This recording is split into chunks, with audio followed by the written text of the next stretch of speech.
ঋষি কাপুরের কার্স সিনেমায় যেভাবে কামিনী বর্মা রবি বর্মাকে হত্যা করেছিল, তার থেকেও ভয়ঙ্কর ভাবে হত্যা করলো শ্রেয়া কেতনকে। একটা মেয়ে কি নিজের প্রেমিকের সঙ্গে সম্পর্ক বজায় রাখার জন্য তার হবু স্বামীকে মৃত্যুর মুখে ঠেলে দিতে পারে? একটা মেয়ে কি এমন অভিনয় করতে পারে যে খুন করার পরেও সবাই তাকে নির্দোষ বলে বিশ্বাস করে? কতটা নিষ্ঠুর হলে একটা মানুষ এমন পরিকল্পনা করতে পারে? কতটা ভয়ঙ্কর হলে একটা ২৬ বছরের তত্তাজা ছেলের জীবন এভাবে শেষ করে দেওয়া যায়? যে ছেলের জীবন সবে শুরু হয়েছিল, যে ছেলে আমেরিকা থেকে পড়াশোনা করে দেশে ফিরেছে, যে ছেলে বাবার ব্যবসার দায়িত্ব নিতে শুরু করেছে, যে ছেলে কয়েকশো কোটি টাকার ব্যবসার উত্তরাধিকার, যে ছেলের কয়েক মাস পরে রাজকীয় বিয়ে হওয়ার কথা, তার বিয়ের জন্য ১৭ কোটি টাকার বাজেট রাখা হয়েছিল, তার বিয়ের জন্য জয়পুরে প্যালেস বুক করা হয়েছিল, যার বিয়েতে অতিথিদের আনার জন্য দুটো প্রাইভেট জেট পর্যন্ত বুক করা হয়েছিল, কেন সেই ছেলেকে মরতে হলো? তার অপরাধ কি ছিল? সে কি কাউকে জোর করে বিয়ে করছিল? সে কি কারো কোনো ক্ষতি করেছিল? তাহলে কেন তাকে ৪০০ ফিট গভীর খাদে ফেলে মেরে ফেলা হলো? কেন এক মা বাবার একমাত্র ছেলেকে হারাতে হলো? কেন একটি পরিবারকে সারা জীবন কান্নার উপহার দেওয়া হলো? এ কি শুধু একটি খুন, নাকি এটা বিশ্বাসঘাতকতার এমন এক গল্প যা সিনেমার গল্পকেও হার মানায়? আজ আপনাদের বলবো সেই গল্প। আজ আপনাদের শোনাবো কেতন আর শ্রেয়ার সেই শিউরে ওঠার গল্প। গল্প শুরু করার আগে চ্যানেলটিকে সাবস্ক্রাইব করুন, লাইক করুন এবং বেশি বেশি করে শেয়ার করুন। কেতনের বয়স মাত্র ২৬ বছর। আমেরিকা থেকে পড়াশোনা করে দেশে ফিরে বাবার ব্যবসার দায়িত্ব নিতে শুরু করেছিলেন। কয়েকশো কোটি টাকার ব্যবসার একমাত্র উত্তরাধিকার ছিলেন কেতন। বাড়ি থেকেই সম্বন্ধ করে বিয়ে ঠিক হয় শ্রেয়া এবং কেতনের। দুই পরিবারই একে অপরকে চিনতেন প্রায় ৩৫ বছর ধরে, তাই এই সম্পর্ক নিয়ে কারো কোনো সন্দেহ ছিল না। নভেম্বর মাসে বিয়ের দিনক্ষণ ঠিক হয়েছিল। বিয়ের বাজেট ধরা হয়েছিল ১৭ কোটি টাকা। জয়পুরের একটা রাজপ্রাসাদ বুক করা হয়েছিল। অতিথিদের জন্য বুক করা হয়েছিল দুটো প্রাইভেট জেট। সবকিছুই যেন রূপকথার গল্পের মতন এগোচ্ছিল। কিন্তু কেতন জানতো না, যাকে তিনি নিজের ভবিষ্যতের স্ত্রী ভাবছেন, সেই মানুষটি তাকে ভবিষ্যতে বিপদ হয়ে উঠতে পারে। সেই মানুষটি তাকে হত্যা করতে পারে। কারণ শ্রেয়ার জীবনে আগে থেকেই ছিল অন্য এক পুরুষ, অন্য এক প্রেমিক। সেই প্রেমিকের সঙ্গে ভবিষ্যৎ গড়ার স্বপ্ন দেখছিল শ্রেয়া। কেতনের সাথে বিয়েতে না করেনি। পরিবারের সামনে নিজের গুড ইমেজ বজায় রাখতে চেয়েছিল। পরিবারের সামনে নিজের গুড ইমেজ বজায় রাখতে চেয়েছিল।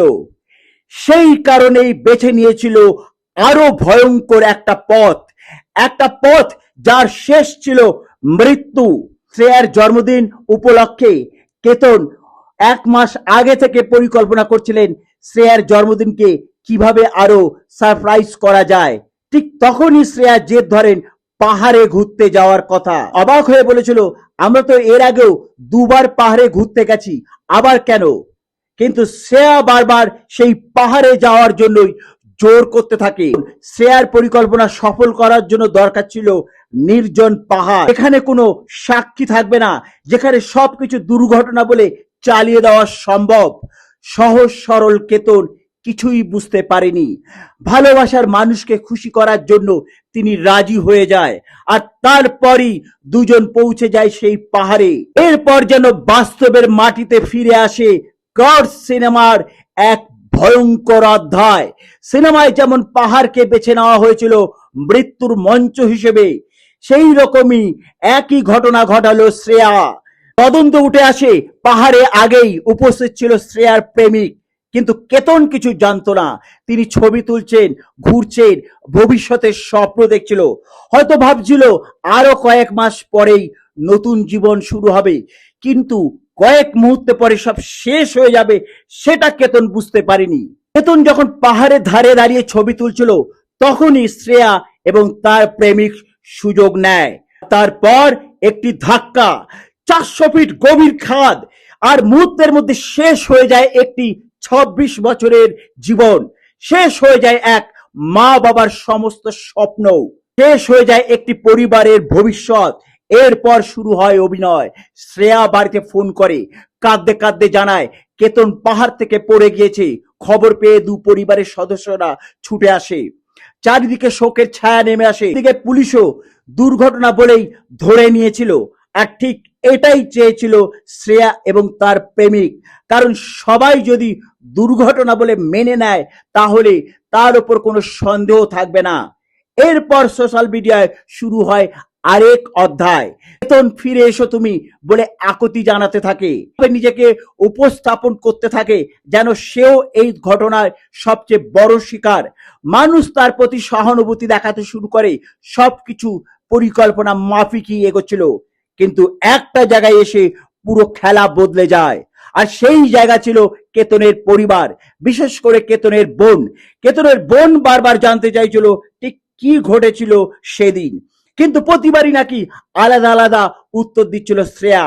সেখান থেকে সন্দেহ শুরু।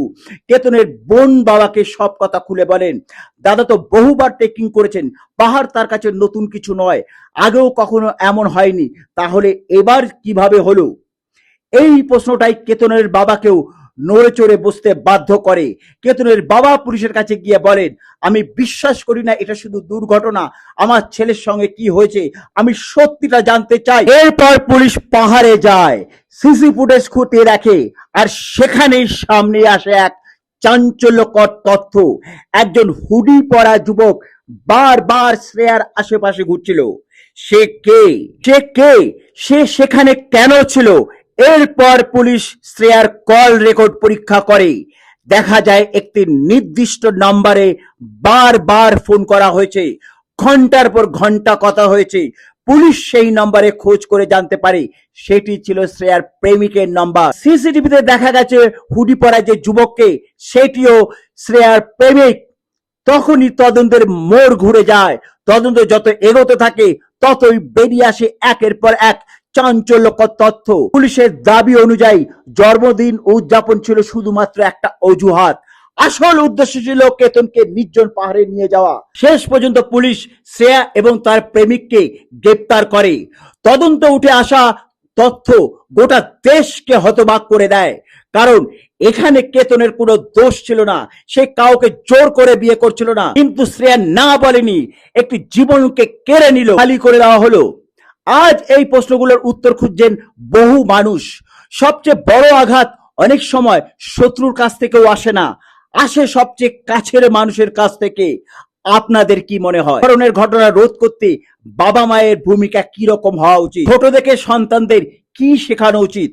আপনারা জানান আপনাদের মতামত। আরো গল্প পেতে চ্যানেলটিকে সাবস্ক্রাইব করুন, লাইক করুন, ফলো করুন এবং বেশি বেশি করে শেয়ার করুন। নমস্কার।